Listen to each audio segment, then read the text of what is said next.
Ahojte, mám tu takéto papieriky, takéto farbičky a niečo vám ukážem. Ideme sa učiť kresliť unikorna. Tak, kto sa chce naučiť, tak si pripravte hociaký papier, to je jedno, ja mám síce maličký, ale to je jedno. Takže pripravte si papiere a čakám vás. Najprv si nakreslite takto, ako vám to teraz nakreslím. Tak najprv si takto nakreslíte a potom takto, potom takto očko, tuto hore je. Takto nožičky si potom urobíte. Potom si nakreslíte takto a máte hotového unikorna, len a už vyfarbíte si to ako chcete. Ak chcete podľa mňa, tak sledujte a potom si to môžete dať ešte raz, postupne sa to naučíte a vyjde vám takýto pekný unikorn.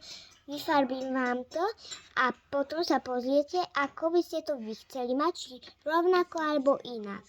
Takže ja už to mám vyfarbené, toto som urobila aj teraz, takéhoto unikorna, potom takéto a potom ešte takéto.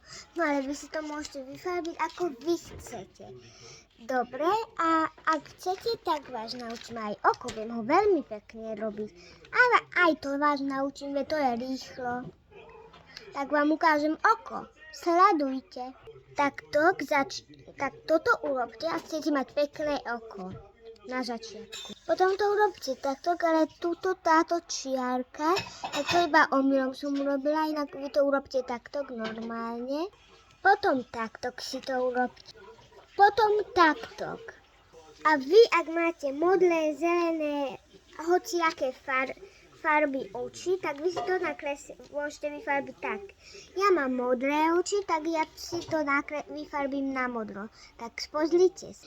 Takto som si to vyfarbila ja, ale tým, že mám žltý papier, tak tá biela tam nie je až tak vidieť, ale ak to máte vy na bielom, tak si to urobte kľudne tak, že na bielo toto. Lebo tak vyzerá naše oko, ak chcete ho vlastne pekne kresliť. Čaute, ešte vám nakreslím kufor.